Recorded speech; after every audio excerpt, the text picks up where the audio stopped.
California ਦੇ ਵਿੱਚ ice ਵਾਲਿਆਂ ਨੇ ਚੁੱਪ-ਚੁਪੀਤੇ ਇੱਕ ਡਿਟੈਂਸ਼ਨ ਸੈਂਟਰ ਨਵਾਂ ਜਿਹੜਾ ਮੈਕਫਾਰਲੈਂਡ ਦੇ ਵਿੱਚ ਖੋਲ੍ਹ ਦਿੱਤਾ ਹੈਗਾ। ਇੱਥੇ ਪਹਿਲਾਂ ਇੱਕ ਜੇਲ੍ਹ ਹੁੰਦੀ ਸੀਗੀ।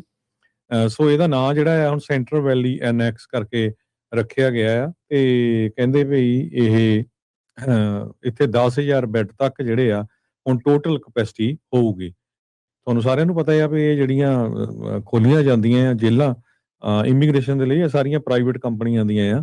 ਸੋ ਕਾਫੀ ਜਿਹੜਾ ਬਿਲੀਅਨਸ ਆਫ ਡਾਲਰ ਦਾ ਜਿਹੜਾ ਕੰਟਰੈਕਟ ਆ ਇਹ ਕੀਤਾ ਗਿਆ ਹੈਗਾ ਆ।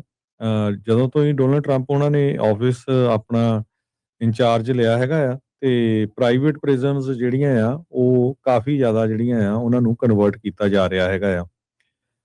5337 ਲੋਕ ਕੈਲੀਫੋਰਨੀਆ ਦੇ ਇਮੀਗ੍ਰੇਸ਼ਨ ਫੈਸਿਲਿਟੀ ਦੇ ਵਿੱਚ ਇਸ ਟਾਈਮ ਦੇ ਉੱਤੇ ਹੈਗੇ ਆ। 72% ਜ਼ਿਆਦੇ ਆ ਪਿਛਲੇ ਸਮੇਂ ਨਾਲੋਂ। ਸੋ ਮੈਕਫਾਰਲੈਂਡ ਦੇ ਵਿੱਚ ਨਵੀਂ ਇਹ ਜਿਹੜੀ ਫੈਸਿਲਿਟੀ ਖੋਲੀ ਗਈ ਆ ਬੇਕਰਸਫੀਲਡ 'ਚ ਆਲਰੇਡੀ ਜਿਹੜੀ ਇੱਕ ਫੈਸਿਲਿਟੀ ਹੈਗੀ ਆ 15 ਸਾਲਾਂ ਦਾ ਕੰਟਰੈਕਟ ਸਾਈਨ ਕੀਤਾ ਆ 1.5 ਬਿਲੀਅਨ ਡਾਲਰ ਦਾ with GEO of 2 McFarland sites ਜਿਹੜੇ ਆ 1 ਇਨ ਬੇਕਰਸਫੀਲਡ। ਸੋ ਇਹ ਕੈਲੀਫੋਰਨੀਆ ਦੇ ਵਿੱਚ ਜਿਹੜੀਆਂ ਫੈਸਿਲਿਟੀ ਆ ਨਵੀਂ ਖੋਲੀ ਗਈ ਹੈਗੀ। ਜੀ ਕੈਲੀਫੋਰਨੀਆ ਦੇ ਵਿੱਚ ਆਈਸ ਵਾਲਿਆਂ ਨੇ ਚੁੱਪ-ਚੁਪੀਤੇ ਇੱਕ ਡਿਟੈਂਸ਼ਨ ਸੈਂਟਰ ਨਵਾਂ ਜਿਹੜਾ ਮੈਕਫਾਰਲੈਂਡ ਦੇ ਵਿੱਚ ਖੋਲ੍ਹ ਦਿੱਤਾ ਹੈਗਾ। ਇੱਥੇ ਪਹਿਲਾਂ ਇੱਕ ਜੇਲ੍ਹ ਹੁੰਦੀ ਸੀਗੀ।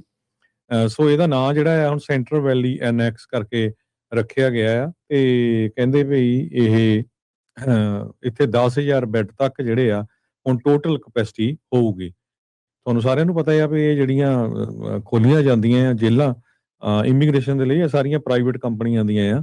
ਸੋ ਕਾਫੀ ਜਿਹੜਾ ਬਿਲੀਅਨਸ ਆਫ ਡਾਲਰ ਦਾ ਜਿਹੜਾ ਕੰਟਰੈਕਟ ਆ ਇਹ ਕੀਤਾ ਗਿਆ ਹੈਗਾ ਆ। ਜਦੋਂ ਤੋਂ ਹੀ ਡੋਨਲਡ ਟਰੰਪ ਉਹਨਾਂ ਨੇ ਆਫਿਸ ਆਪਣਾ ਇੰਚਾਰਜ ਲਿਆ ਹੈਗਾ ਆ ਤੇ ਪ੍ਰਾਈਵੇਟ ਪ੍ਰਿਜ਼ਨਸ ਜਿਹੜੀਆਂ ਆ ਉਹ ਕਾਫੀ ਜ਼ਿਆਦਾ ਜਿਹੜੀਆਂ ਆ ਉਹਨਾਂ ਨੂੰ ਕਨਵਰਟ ਕੀਤਾ ਜਾ ਰਿਹਾ ਹੈਗਾ ਆ। 5337 ਲੋਕ ਕੈਲੀਫੋਰਨੀਆ ਦੇ ਇਮੀਗ੍ਰੇਸ਼ਨ ਫੈਸਿਲਿਟੀ ਦੇ ਵਿੱਚ ਇਸ ਟਾਈਮ ਦੇ ਉੱਤੇ ਹੈਗੇ ਆ। 72% ਜ਼ਿਆਦੇ ਆ ਪਿਛਲੇ ਸਮੇਂ ਨਾਲੋਂ। ਸੋ ਮੈਕਫਾਰਲੈਂਡ ਦੇ ਵਿੱਚ ਨਵੀਂ ਇਹ ਜਿਹੜੀ ਫੈਸਿਲਿਟੀ ਖੋਲੀ ਗਈ ਆ ਬੇਕਰਸਫੀਲਡ 'ਚ ਆਲਰੇਡੀ ਜਿਹੜੀ ਇੱਕ ਫੈਸਿਲਿਟੀ ਹੈਗੀ ਆ 15 ਸਾਲਾਂ ਦਾ ਕੰਟਰੈਕਟ ਸਾਈਨ ਕੀਤਾ ਆ 1.5 ਬਿਲੀਅਨ ਡਾਲਰ ਦਾ with GEO of 2 McFarland sites ਜਿਹੜੇ ਆ 1 ਇਨ ਬੇਕਰਸਫੀਲਡ। ਸੋ ਇਹ ਕੈਲੀਫੋਰਨੀਆ ਦੇ ਵਿੱਚ ਜਿਹੜੀਆਂ ਫੈਸਿਲਿਟੀ ਆ ਨਵੀਂ ਖੋਲੀ ਗਈ ਹੈਗੀ।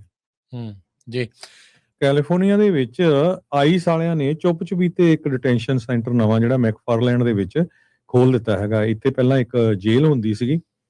ਸੋ ਇਹਦਾ ਨਾਂ ਜਿਹੜਾ ਆ ਹੁਣ ਸੈਂਟਰਲ ਵੈਲੀ ਐਨੈਕਸ ਕਰਕੇ ਰੱਖਿਆ ਗਿਆ ਆ ਤੇ ਕਹਿੰਦੇ ਵੀ ਇਹ ਇੱਥੇ 10,000 ਬੈੱਡ ਤੱਕ ਜਿਹੜੇ ਆ ਹੁਣ ਟੋਟਲ ਕਪੈਸਿਟੀ ਹੋਊਗੀ। ਤੁਹਾਨੂੰ ਸਾਰਿਆਂ ਨੂੰ ਪਤਾ ਆ ਵੀ ਇਹ ਜਿਹੜੀਆਂ ਖੋਲ੍ਹੀਆਂ ਜਾਂਦੀਆਂ ਆ ਜੇਲ੍ਹਾਂ ਇਮੀਗ੍ਰੇਸ਼ਨ ਦੇ ਲਈ ਇਹ ਸਾਰੀਆਂ ਪ੍ਰਾਈਵੇਟ ਕੰਪਨੀਆਂ ਦੀਆਂ ਆ। ਸੋ ਕਾਫੀ ਜਿਹੜਾ ਬਿਲੀਅਨਸ ਆਫ ਡਾਲਰ ਦਾ ਜਿਹੜਾ ਕੰਟਰੈਕਟ ਆ ਇਹ ਕੀਤਾ ਗਿਆ ਹੈਗਾ ਆ। ਜਦੋਂ ਤੋਂ ਹੀ ਡੋਨਲਡ ਟਰੰਪ ਉਹਨਾਂ ਨੇ ਆਫਿਸ ਆਪਣਾ ਇੰਚਾਰਜ ਲਿਆ ਹੈਗਾ ਆ ਤੇ ਪ੍ਰਾਈਵੇਟ ਪ੍ਰਿਜ਼ਨਸ ਜਿਹੜੀਆਂ ਆ ਉਹ ਕਾਫੀ ਜ਼ਿਆਦਾ ਜਿਹੜੀਆਂ ਆ ਉਹਨਾਂ ਨੂੰ ਕਨਵਰਟ ਕੀਤਾ ਜਾ ਰਿਹਾ ਹੈਗਾ ਆ। 5337 ਲੋਕ ਕੈਲੀਫੋਰਨੀਆ ਦੇ ਇਮੀਗ੍ਰੇਸ਼ਨ ਫੈਸਿਲਿਟੀ ਦੇ ਵਿੱਚ ਇਸ ਟਾਈਮ ਦੇ ਉੱਤੇ ਹੈਗੇ ਆ। 72% ਜ਼ਿਆਦੇ ਆ ਪਿਛਲੇ ਸਮੇਂ ਨਾਲੋਂ। ਸੋ ਮੈਕਫਾਰਲੈਂਡ ਦੇ ਵਿੱਚ ਨਵੀਂ ਇਹ ਜਿਹੜੀ ਫੈਸਿਲਿਟੀ ਖੋਲੀ ਗਈ ਆ ਬੇਕਰਸਫੀਲਡ 'ਚ ਆਲਰੇਡੀ ਜਿਹੜੀ ਇੱਕ ਫੈਸਿਲਿਟੀ ਹੈਗੀ ਆ 15 ਸਾਲਾਂ ਦਾ ਕੰਟਰੈਕਟ ਸਾਈਨ ਕੀਤਾ ਆ 1.5 ਬਿਲੀਅਨ ਡਾਲਰ ਦਾ with GEO of 2 McFarland sites ਜਿਹੜੇ ਆ 1 ਇਨ ਬੇਕਰਸਫੀਲਡ। ਸੋ ਇਹ ਕੈਲੀਫੋਰਨੀਆ ਦੇ ਵਿੱਚ ਜਿਹੜੀਆਂ ਫੈਸਿਲਿਟੀ ਆ ਨਵੀਂ ਖੋਲੀ ਗਈ ਹੈਗੀ। ਜੀ